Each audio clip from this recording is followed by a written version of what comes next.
Olá, vamos ver hoje sobre os conectivos em la argumentación em espanhol.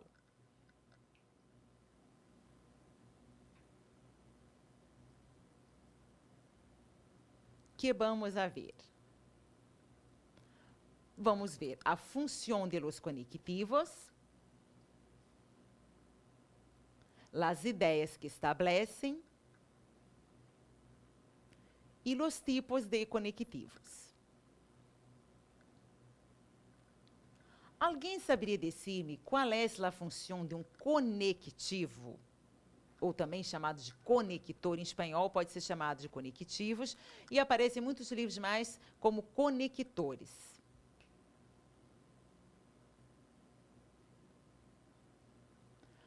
Bom, bueno, qual é a função de los conectivos? Los conectivos tienen el importante papel de relacionar as ideias contenidas em los párrafos del texto. Então, os conectores ou os conectivos, qual que é a função deles? A função deles é relacionar, conectar as ideias que estão contidas no parágrafo de um texto. Portanto, sendo assim, em la redacción argumentativa são de gran importância en el sentido de tornar el texto mais coeso. Aí vocês arrumem, gente, não é em com M de Marise, não, é em com N de nariz, tá? En el sentido de tornar el texto mais coeso. Então, portanto, na redação argumentativa, os conectivos, os conectores, eles são muito importantes para quê? Para tornar o texto mais coeso, para o texto ter coesão.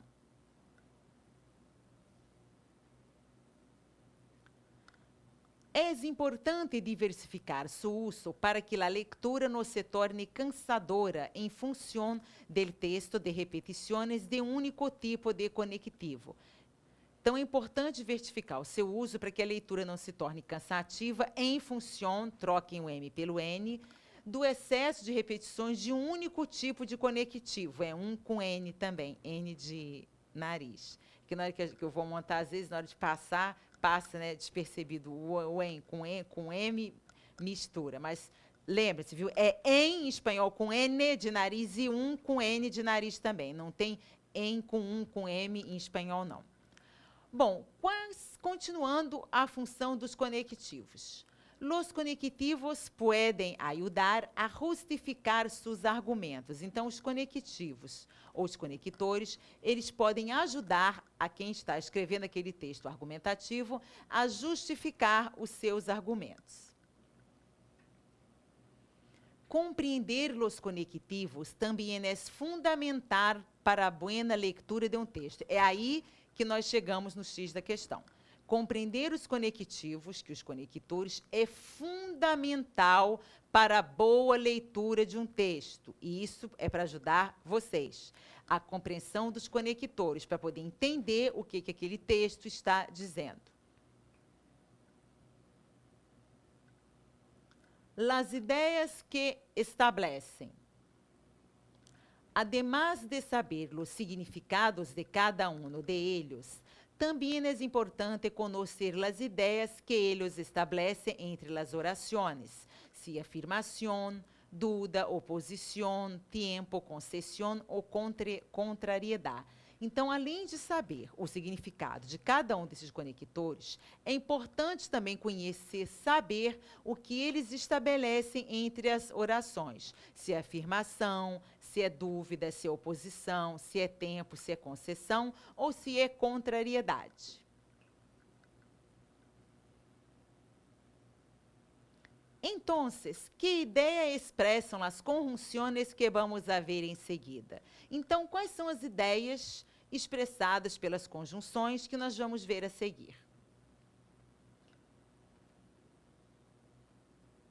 Vamos a ver agora os tipos de conectivos. São os chamados conectores, que nada mais são, muito bem, do que as conjunções. Conjunções adversativas. Sino, mas, pero, sin embargo, no obstante, em cambio, más bien, si bien, aun quando. O que significa? Vamos lá. Sino, o sino é mais sim. O mas é como português. Pero é mas também. Sin embargo, no entanto, entretanto. No obstante, não obstante.